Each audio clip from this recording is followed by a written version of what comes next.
Topic 28: The United States in the Post-Cold War World. Globalization and the American Economy. The North American Free Trade Agreement opened free trade without tariffs between the countries of Mexico, Canada, and the United States.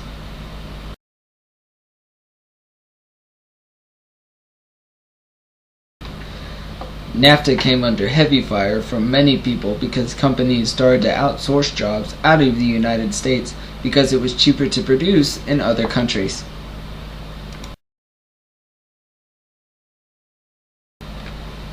The good, the bad, and the ugly.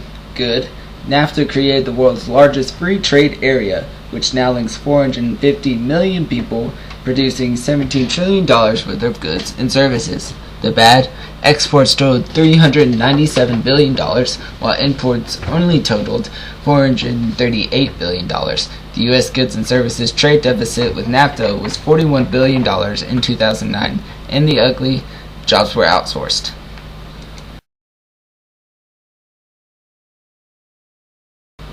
The United States is currently a part of the multilateral group called the World Trade Organization, which tries to regulate trade between 157 member countries.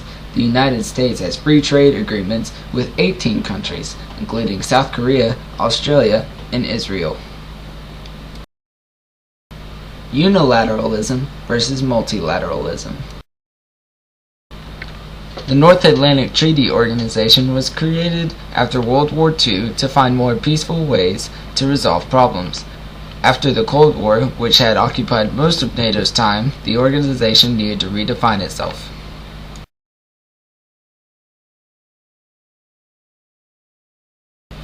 NATO helped organize the reforms of the Russian Warsaw Pact in 1991. NATO also helped facilitate the return of a unified Germany in 1990.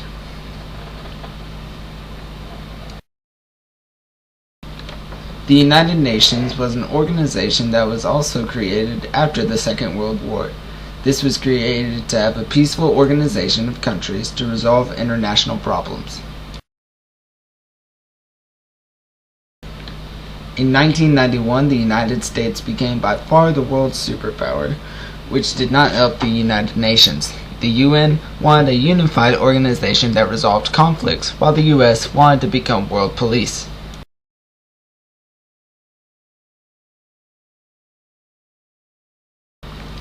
The U.S. continued to have much influence over the UN through the Cold War and afterwards, but only to keep the UN from imposing their will on the conflict and to keep the Soviet Union from imposing their will on the United Nations.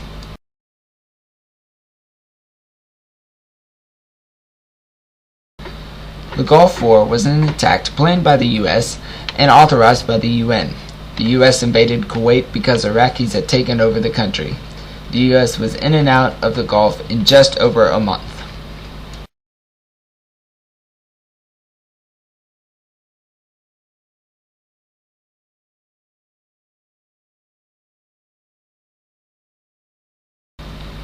Many Americans preferred unilateralism because of strong patriotism and the belief that the U.S. was the international police. Others like it because unilateralism doesn't require permission from NATO or the UN in resolving U.S. conflicts. Some see the UN as morally suspect because it respects all forms of government, while the U.S. has always preferred democracy. Advocates of a unilateral system point to the United States' success in taking over Japan after World War II. While Japan became a thriving nation later on after the war, Germany became worse because many countries had control in Germany. Advocates also point to the war in Iraq because the U.S. troops, while partnered with few other nations, seemed to be acting alone and without any help or approval from NATO or the United Nations.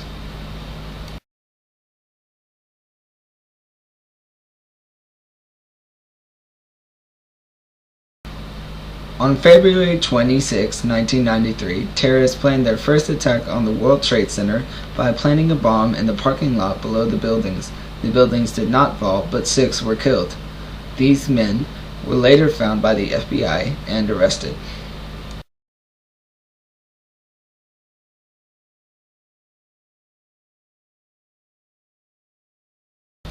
The World Trade Center increased security measures and evacuation techniques, which played an important role in the September 11th attacks.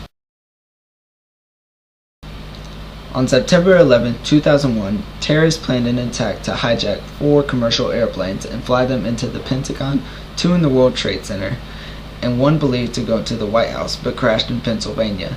This became known as one of the worst terrorist attacks in the history of the United States and the world. Over 6,000 people died.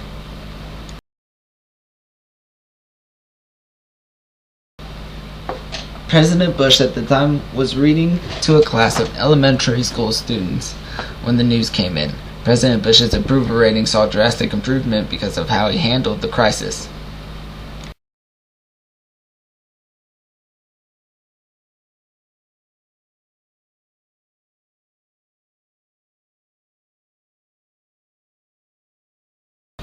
Changes were made so that the United States could be better protected from terrorism.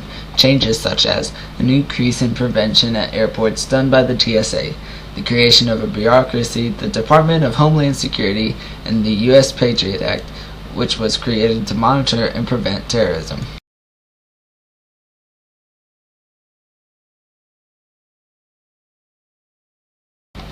The TSA increased airport security.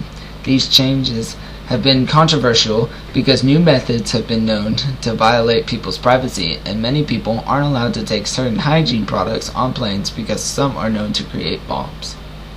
And this is by far my favorite political cartoon of all time.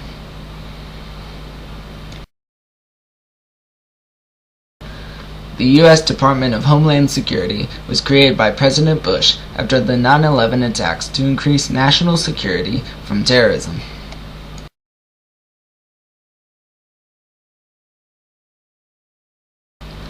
The Patriot Act, possibly one of the most controversial pieces of legislation ever passed, was passed under President Bush's administration in order to prevent terrorism. This act allows the government to listen into phone calls and any form of communication between individuals.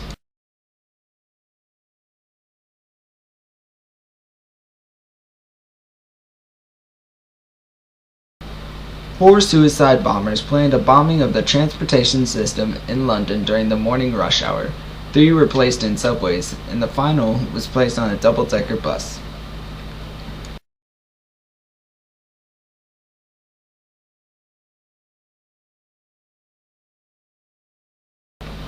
Natural disasters have grown more and more fierce, and many point to the increase in temperature for the cause. These extreme natural disasters, such as Hurricane Katrina, have caused major environmental policy changes.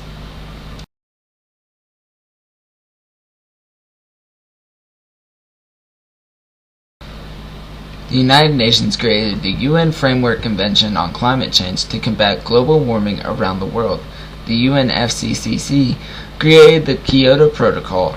A majority of the countries around the world have signed the treaty, but the US and Canada are not a part of it. The Kyoto Protocol was created to lower greenhouse gas emissions around the world. Of the 191 countries that have signed the treaty, 37 have increased their commitment to lowering emissions.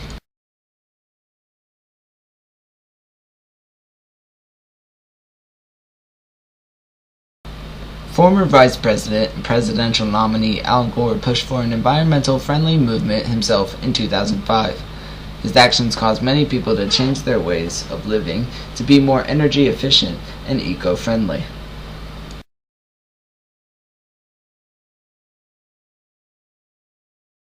Special thanks to Mr. Bryant and Wikipedia for all the information. Couldn't have done it without you guys.